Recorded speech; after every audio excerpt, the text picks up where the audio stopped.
Հարգելի փոխոսնակ, սիրելի գործընկերներ, իհարկե մի փոքր դժվար է հոգեբանորեն հավաքվել եւ պարոն Նազարյանի ելույթից հետո ելույթ ունենալ, այն էլ վերլուծելով ընդդիմության վարքագիծը, բայց պիտի փորձեմ։ Ինչի ենք մենք ականատես լինում վերջին շրջանում ամեն օր։ Այսինքն, մարդիկ գնում են եթերներում, մասնավոր զրույցներում, պախարակում են խաղաղության օրակարգը, օգոստոսի 8-ի փաստաթուղթը, անընդհատ մարդկանց պահում են վախի մթնոլորտում, կասկածներ են գցում մարդկանց սրտերում եւ ընդհանուր առմամբ երկրում մթնոլորտը ոչ մի կերպ չի կարողանում վերականգնվել։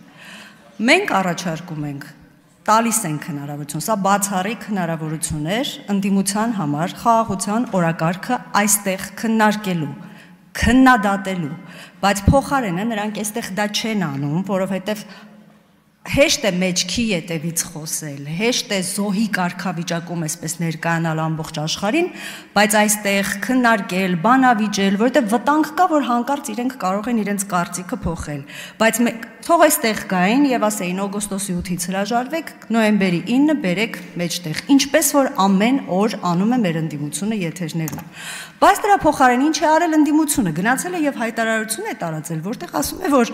այս այսօրվա հայտարարությունը չի համապատասխանում իրավական, քաղաքական Հայաստանի եւ հայ ժողովրդի անվտանգ կենսագործունեության նվազագույն պահանջներին եւ վերջում ասում է, որ սա հերթական նվաստացուցիչ հայտարարությունն է, որը նոր սպառնալիքներ է ստեղծում Հայաստանի եւ հայ ժողովրդի համար։ Սա ինձ բժշկական տերմիններով ասեմ, հիշեցնում է, չգիտեմ լսել եք թե չէ, Մյունհաուզենի համախտանիշ, սինդրոմ Մյունհաուզեն։ Հիմա ասեմ ինչ է դա, ալեգորիկ կերպով։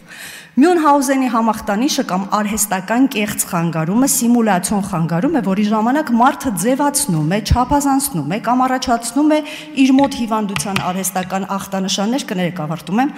որպեսզի ենթարկվի բժշկական հետազոտության, բուժման, հոսպիտալացման կամ վիրաբուժական միջամտության։ Այսպիսի սիմուլյացիոն դրսևորման պատճառը ամբողջովին բացահայտված չէ, բայց կարծում եմ, որ ուշադրության կարիք կա, որը չի բավարարում եւ դրա համար մարդիկ անդադ փորձում են հիվանդ ձևանալ կամ հիվանդ լինեն իրենց երեխաները, հարազատները, որ բուժվեն։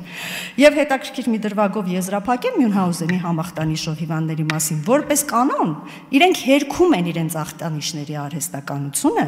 նույնիսկ եթե նրանց ներկայացնում են սիմուլյացիաների ապացույցներ եւ սովորաբար